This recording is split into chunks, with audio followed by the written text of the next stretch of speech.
খুঁটিনাটি রান্নাবাটি কুকিং চ্যানেলে আপনাদের সকলকেই স্বাগত জানাই। আজকে বানিয়ে নেব মিরিক মাছ দিয়ে মাছ পোস্ত। এই জন্য প্রথমেই লাগবে সেটা হলো মিরিক মাছ।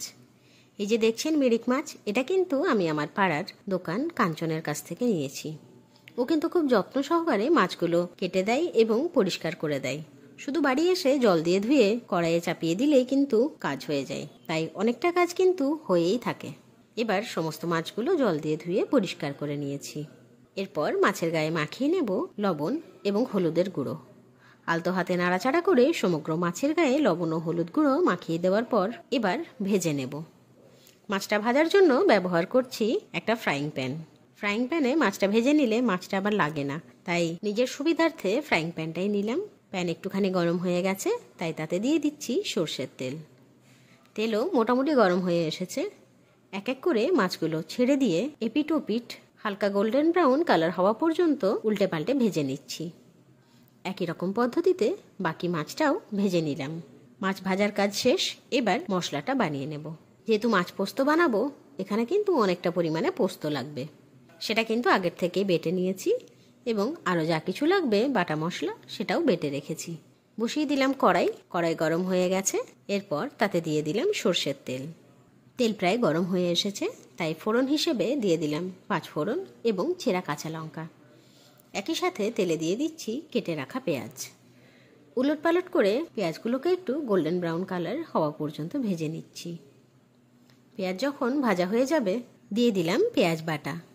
এরপর নাড়াচাড়া করে পেঁয়াজ বাটাটা একটু ভেজে নেব, যাতে পেঁয়াজ বাটার মধ্যে একটুও জল না থাকে।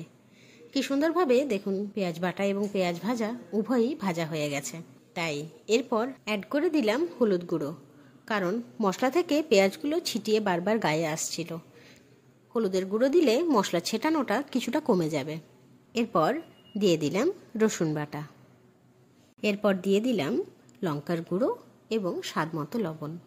নাড়াচাড়া করে সমগ্র উপকরণটা একটু কষিয়ে নিচ্ছি। মশলা প্রায় কষানো হয়ে গেছে। এরপর দিয়ে দিলাম বেটে রাখা পোস্ত। পোস্তটাও মশলার সঙ্গে একটু নাড়াচাড়া করে কষিয়ে নিচ্ছি। বেশিক্ষণ কষাবো না, অল্প একটু কষিয়ে নিলেই হবে। মশলা কষানো কমপ্লিট। এরপর প্রয়োজন অনুসারে ঝোল দেওয়ার জন্য অ্যাড করে দিচ্ছি জল। এখানে আপনি যতটা পরিমাণ ঝোল চাইবেন সেই অনুপাতে জলটা দেবেন, তবে অবশ্যই একটুখানি বেশি দেবেন, কারণ মাছটা তো একটু ঝোলের মধ্যে সেদ্ধ হবে, তখন কিন্তু ঝোলের পরিমাণটা একটু কমে যাবে। আমি আমার প্রয়োজন মতো ঝোল দিয়ে এবার অপেক্ষা করব কখন ঝোলের মধ্যে ফুটন্ত ব্যাপারটা আসছে। দেখুন কি সুন্দরভাবে ঝোল কিন্তু ফোটা শুরু করে দিয়েছে। এরপর ভেজে রাখা সমস্ত মাছ দিয়ে দিলাম ঝোলের মধ্যে। প্রায় 2 মিনিট হাই ফ্লেমে ফুটিয়ে নেব এবং একই সঙ্গে গ্যাসটা বন্ধ করে নেব।